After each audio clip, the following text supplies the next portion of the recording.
ఓం శ్రీ గురుభ్యో నమః. నిజమైన భక్తి ఎలా ఉంటుందనేది శివానంద లహరిలోని ఈ శ్లోకం ద్వారా మనకి తెలియచెప్పారు శంకరాచార్యుల వారు.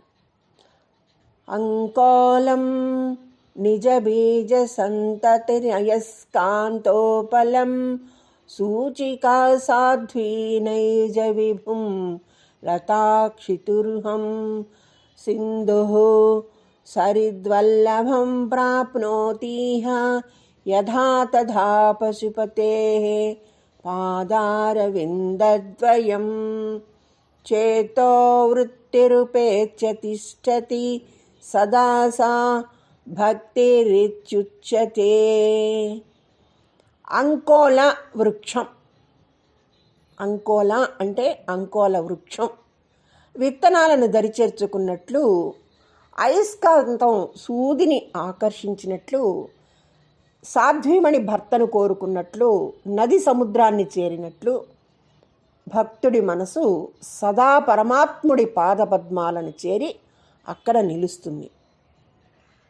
అలాంటి స్థిరమైన మనస్థితినే భక్తి అంటారన్నది ఆదిశంకరాచార్య రచించిన శివానంద లహరిలోని ఈ శ్లోకానికి అర్థం. అంకోలం నిజ బీజ సంతతిరయస్కాంతోపలం సూచికా సాధ్వీ నైజ విభుం లతాక్షితిరుహం సింధుః సరిద్వల్లభం ప్రాప్నోతిహ యథా తథా పశుపతేః పాదారవిందద్వయం చేతో వృత్తిరుపేత్య తిష్టతి సదా సా భక్తిరిత్యుచ్యతే. ఇది శ్లోకం అన్నమాట. కంచి పరమాచార్య నిజమైన భక్తి ఎలా ఉంటుందో చెప్తూ పై శ్లోకాన్ని ఉదాహరించి విశ్లేషించారు. ఇలా కొనసాగించారు. ఆ విషయాన్ని ఇప్పుడు మనం చెప్పుకుందాం. భక్తి భగవంతుణ్ణి ఆశ్రయం నుంచి ఎడబాటును భరించలేదు. పరిస్థితుల వల్ల దూరమైనప్పటికీ తిరిగి వెనక్కి వెళ్ళి అయస్కాంతానికి సూది ఆకర్షితమయ్యే చందాన దేవుడికి దగ్గరవుతారు. భక్తుడికి భగవంతుడితో అనుబంధం విడదీయరానిదిగా ఉంటుందంటూ ఆదిశంకరాచార్య గారు వివరించారు. నేను దూర ప్రయాణాలు చేస్తున్న సందర్భంలో అడవిలో అంకోల చెట్టును చూపించారు. దూరంగా పడిన విత్తనాలు చెట్టు దిశగా కదిలి కాండానికి అంటుకుంటాయట. ఆ అంటుకుంటున్నట్లు ఉండడం చూశాను. చెట్టు నుంచి రాలిన విత్తనాలు వెనక్కి పోరాడుతూ చెట్టుకి అతుక్కుపోవడాన్ని అంకోలం నిజ బీజ సంతతి అని శంకరులు ఎందుకు చెప్పారో ఇలా ప్రత్యక్షంగా చూసినప్పుడు అర్థమైంది అంటున్నారు.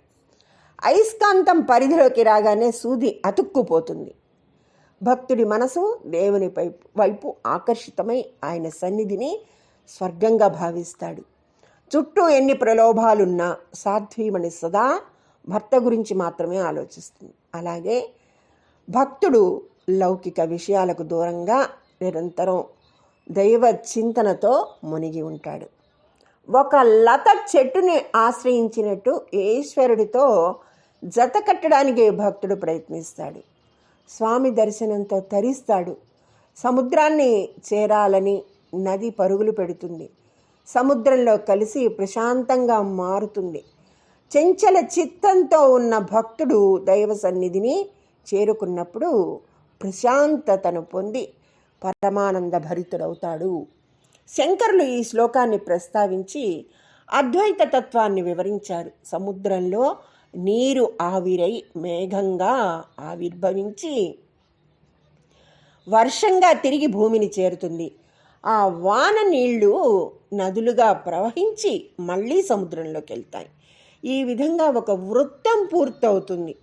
నది సముద్రం అనేవి వేరువేరైనప్పటికీ వాస్తవానికి ఒకటే. అదే అద్వైతం. ఈ విశ్వంలోని ప్రతిదీ దేవుడిలో భాగమే.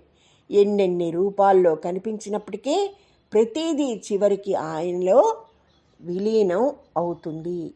మన ఆలోచనలు లౌకిక అంశాలతో ప్రేరేపితమైనప్పటికీ చివరికి దైవాన్ని ఆశ్రయించినప్పుడు అది నిజమైన భక్తిగా స్థిరపడుతుంది, ఆధ్యాత్మిక ఉన్నతికి దోహదం చేస్తుంది, అసలైన శాంతిని పొందుతాం. దైవం వెలుపల ఉన్నాడని భావించి భక్తుడు తన ఆనంద అన్వేషణను ప్రారంభిస్తాడు. స్వీయ జ్ఞాన అనుభూతితో దేవుడు వేరు అనే ద్వైత భావన పోయి తాను దైవం ఒక్కటే అనే అద్వైత స్థితి వస్తుంది, ఏకత్వ భావన కలుగుతుంది. ఇదండి విషయం. ధన్యవాదములు. సర్వేజన సుఖినో భవంతు.